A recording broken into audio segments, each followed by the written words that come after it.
Yes class, हमने last video में production possibility curve का मीनिंग एंड अजम्पशंस की थी।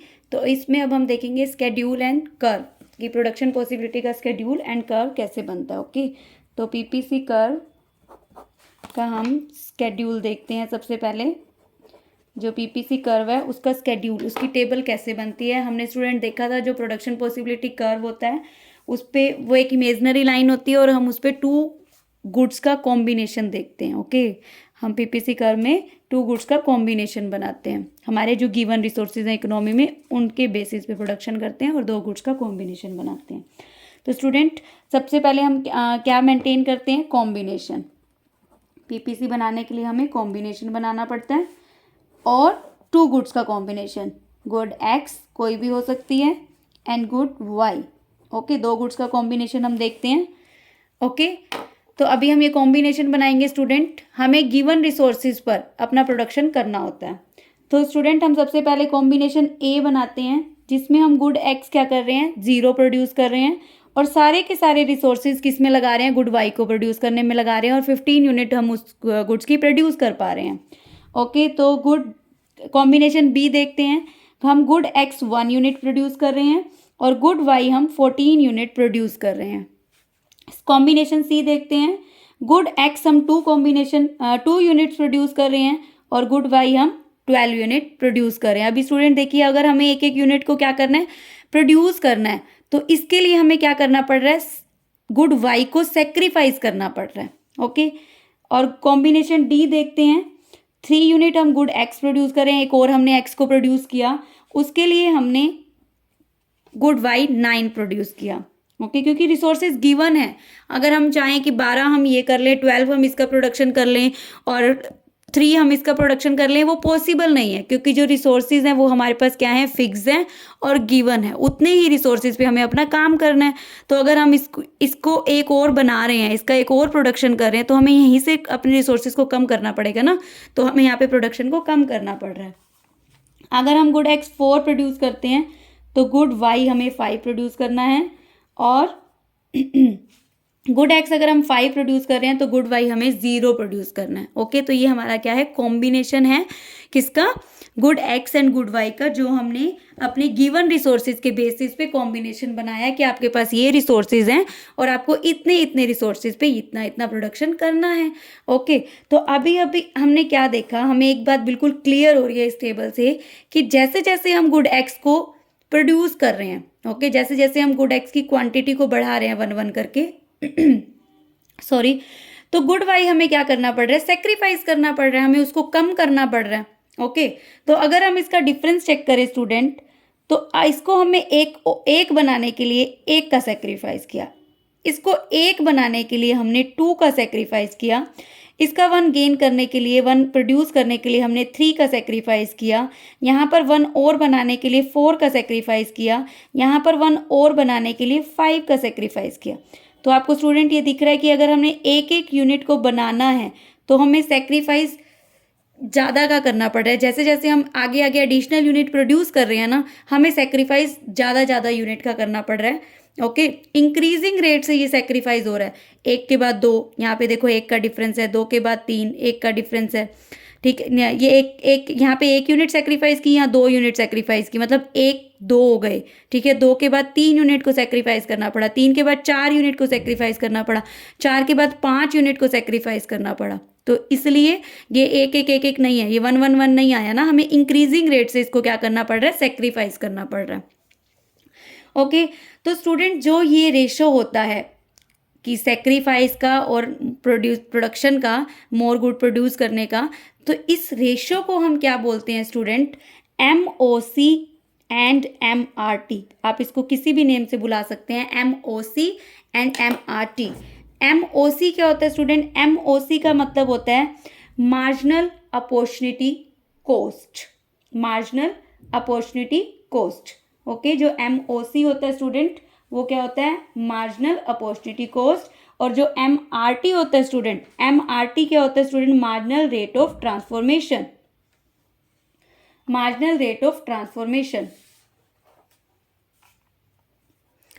Marginal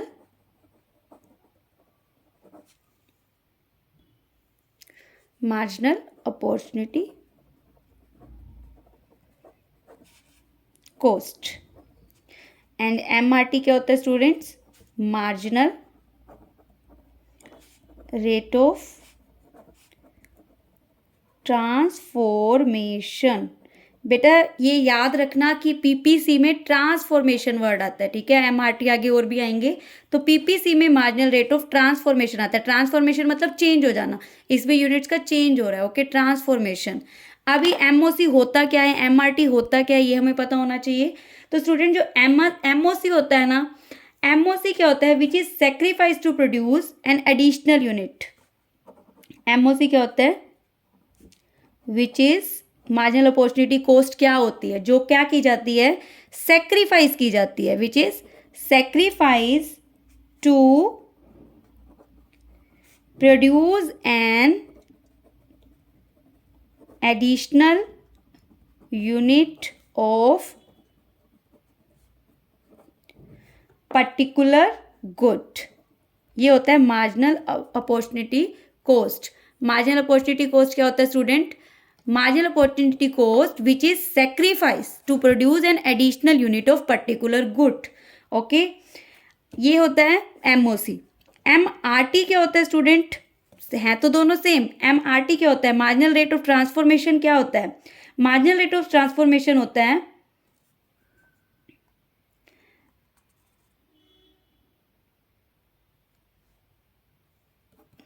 the rate of sacrifice is technically termed as MRT। The rate of sacrifice, जो जिस rate से sacrifice हो रहा है, जिस रेट से सेक्रीफाइस हो रहा है उसको हम बोलते हैं मार्जिनल रेट ऑफ ट्रांसफॉर्मेशन। देखो जिस रेट से चेंजेस आ रहे हैं वो MRT होता है, और जो हम सेक्रीफाइस कर रहे हैं, जो हम सेक्रीफाइस कर रहे हैं वो MOC होता है, okay. The rate of sacrifice, okay, जो MOC होता है ना, the rate of sacrifice is called expanded goods opportunity cost, okay. जो हम एक्सपेंड करने के लिए, प्रोडक्शन को एक्सपेंड करने के लिए जिसका सेक्रीफाइस कर रहे हैं, सेक्रीफाइस को अपॉर्चुनिटी कॉस्ट बोलते हैं, ओके। तो इसका फॉर्मूला भी होता है स्टूडेंट एक MOC और MRT का। वो फॉर्मूला क्या होता है देख लेते हैं, फिर उसके बाद हम उसको टेबल में सोल्व करते हैं। MOC एंड MRT का एक फॉर्मूला होता है स्टूडेंट, वो क्या होता है? Unit of one good sacrifice, जो आपने सेक्रीफाइस किया unit, okay, divide by more units of other good produced, ठीक है। जो आपने सेक्रीफाइस किया है वो ऊपर लिखना है, जो गुड आपने सेक्रीफाइस किया है वो ऊपर लिखना है, जो आपने गुड को मोर यूनिट को प्रोड्यूस किया है वो आपको नीचे, मतलब सेक्रीफाइस डिवाइड बाय गेन, जो आपको मोर यूनिट प्रोड्यूस किया है वो नीचे लिखना है डिनोमिनेटर में, और न्यूमिनेटर में जो आपने सेक्रीफाइस किया है वो ऊपर लिखना है। इसको हम चेंज भी बोलते हैं, चेंज यूनिट ऑफ सेक्रीफाइस। जो आपने सेक्रीफाइस किया यूनिट वो, जैसे कि अभी हमने यहाँ पे क्या सेक्रीफाइस किया, गुड वाई ना, तो हम यहाँ पर लिख सकते हैं change good Y divide by change good X. आपने क्या बनाया, गुड एक्स को एक्सटेंड किया ना प्रोडक्शन को, तो गुड एक्स डिनोमिनेटर में लिखना है, जो सेक्रीफाइस किया है गुड वाई को, चेंज जो चेंज आया सेक्रीफाइस में वो हमने न्यूमिनेटर में लिखना है। अभी स्टूडेंट इसी फॉर्मूले से change in good sacrifice Y divide by change in good X, इसको हम लिखते हैं, यहाँ पर लिखते हैं। अभी देखो क्या है, 1 divide by 1, sacrifice 1 divide by 1, और इसमें क्या है 2 डिवाइड बाय 1, इसमें क्या है 3 डिवाइड बाय 1, इसमें क्या है 4 डिवाइड बाय 1, और इसमें क्या है 5 डिवाइड बाय 1। तो आपके पास ये आया। अगर हम इसको रेशियो में बनाते हैं तो रेशियो में हम कैसे बनाएंगे, 1:1, 2:1, 3:1, 4:1, 5:1। तो ये आपका क्या रहेगा, इंक्रीजिंग रहेगा। ये देखो यहाँ पे जो सेक्रीफाइस है, जो गेन है, जो हमने एडिशनल यूनिट को प्रोड्यूस किया वो कांस्टेंट है, लेकिन ये वाला क्या है, इंक्रीजिंग है। 1 से 2 हो रहा है, 2 से 3 हो रहा है, 3 से 4 हो रहा है, 4 से 5 हो रहा है। तो स्टूडेंट इस तरह का कॉम्बिनेशन, ये इंक्रीजिंग ट्रेंड जब आपको दिखे, तो आप समझ जाइए जो आपको कर्व बनेगा वो कनकेव टू एक्स एक्सिस बनेगा। जो कर्व बनेगा ना वो कनकेव टू एक्स एक्सिस बनेगा। ये एक्स होती है लाइन, ये वाई होती है, ये ओरिजिन होता है। तो जब भी आपको ये इंक्रीजिंग ट्रेंड दिखे ना इकोनॉमी में, जहाँ भी आपको ये इंक्रीजिंग ट्रेंड दिखे तो आपका कर्व जो बनेगा कनकेव बनेगा। और जहाँ पर देखो इंक्रीजिंग है तो ये वाला ट्रेंड बनेगा, इंक्रीजिंग ट्रेंड है तो ये कर्व बनेगा। डिक्रीजिंग ट्रेंड है, जहाँ पर ये डिक्रीजिंग ट्रेंड आता, जैसे ऐसे होता 4 3 2 1 ऐसे डिक्रीजिंग होता, तो ये कन्वेक्स टू एक्स एक्सिस बनता, कन्वेक्स टू एक्स एक्सिस।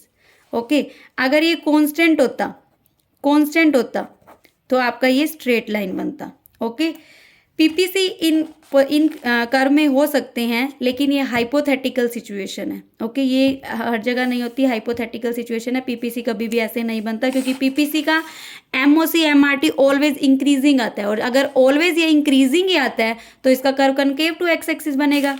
तो पीपीसी क्या बनेगा, कनकेव टू एक्स एक्सिस बनता है हमेशा। ये बन सकते हैं, लेकिन ये हाइपोथेटिकली सिचुएशन है। अब स्टूडेंट हम एक इसको क्या करते हैं, ड्रॉ करते हैं एक पेज पर, एक इसका ग्राफ बनाते हैं। गुड एक्स और गुड वाई। ओके, ओरिजिन अभी हमने क्या लिया है, गुड एक्स हमने क्या लिया है 0 1 2 1 2 3 4 5, और यहाँ पर क्या लिया हमने 15 तक लेना है, तो हम ये ले लेते हैं 2 4 6 8 10 12 14 एंड 16। ओके, तो अभी हमने क्या लेना है, 0 पर 15 यूनिट्स, 15 यूनिट्स।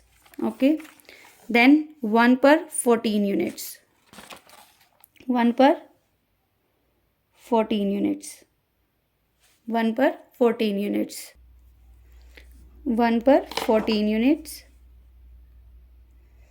ओके, एंड 2 पर 12 यूनिट्स, ये 2 है, 2 पर 12 यूनिट्स।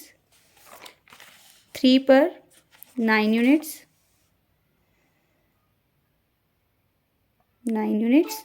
ओके, इस तरह से हम ये सारे 4 पर 5 यूनिट्स और 5 पर 0 यूनिट्स।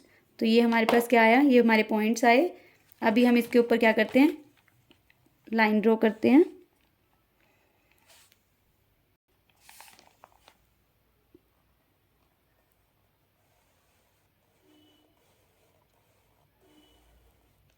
ये हमारा बन गया पीपीसी कर्व। ओके, ये पीपीसी कर्व क्या होता है, कनकेव टू एक्स एक्सिस होता है ऑलवेज। ओके, तो ये पीपीसी कर्व क्या होता है, कनकेव टू एक्स एक्सिस होता है, ये कनकेव होता है।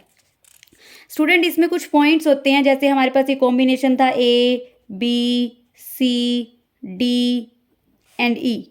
तो स्टूडेंट जो इस लाइन पे कॉम्बिनेशंस आते हैं ना, इसका मतलब है जो आपकी रिसोर्सेज है वो फुली एफिशिएंटली हम यूज़ कर रहे हैं। हमने इसके एजम्पशन में भी पढ़ा था ना, जो इसके ऊपर पॉइंट आएंगे, जो पीपीसी कर्व के ऊपर पॉइंट आएंगे, इसका मतलब होता है कि आप जो प्रोडक्शन है वो fully utilise and efficiently produce कर रहे हैं। ओके, आप रिसोर्सेज का प्रॉपर यूज़ कर रहे हैं, प्रॉपर यूटिलाइजेशन कर रहे हैं आप रिसोर्सेज का। पीपीसी के ऊपर अगर पॉइंट आते हैं, अगर स्टूडेंट इसके अंदर कोई पॉइंट आता है, इसके अंदर पीपीसी के अंडर कोई पॉइंट आ रहा है, तो इसका मतलब आप जो रिसोर्सेज हैं उसका एफिशिएंटली यूज़ नहीं कर रहे हैं। जो रिसोर्सेज है वो एफिशिएंटली यूज़ नहीं कर रहे हैं, मतलब कि इनएफिशिएंट। पीपीसी जो है हमारा वो इनएफिशिएंट है, इनएफिशिएंट है और अंडर यूटिलाइजेशन हम इसका कर रहे हैं। ओके, हम पीपीसी का जो अगर इनसाइड अगर कोई भी पॉइंट है, पीपीसी के अंडर कोई भी पॉइंट आ रहा है, तो हम उसका इनएफिशिएंट और अंडर यूटिलाइजेशन कर रहे हैं रिसोर्सेज का। ओके, और अगर इसके बाहर कोई पॉइंट है, पीपीसी के बाहर कोई पॉइंट है, तो ये हमारा होता है student growth point. Growth point मतलब कि हम इसका, अगर हम यहाँ पे देखो, अगर आपके पास रिसोर्सेज इतने हैं तो आप इतना प्रोडक्शन तो कभी कर नहीं पाओगे, तो ओवर यूटिलाइजेशन तो हम कभी करेंगे ही नहीं। ठीक है, ऐसा हो ही नहीं सकता। अगर हम यहाँ इस पीपीसी से इस पीपीसी पे पहुँच जाते हैं ना, मतलब हमारा ग्रोथ पॉइंट है, मतलब हमें रिसोर्सेज और मिले हैं, हमारे कुछ चेंजेस आए हैं, जो गिवन रिसोर्सेज थे उसमें कुछ चेंजेस आए हैं, तो ये हमारा होता है growth point. Okay, growth point, ये होता है outside PPC, outside PPC growth point. और इसको हम अटेन ही नहीं कर सकते क्योंकि हमारे पास रिसोर्सेज ही जब इतना प्रोडक्शन करने के लिए हैं, इस कॉम्बिनेशन को प्रोड्यूस करने के लिए है, तो हम यहाँ पे तो कभी जाएंगे नहीं। तो इस पॉइंट को एक और नेम भी बोलते हैं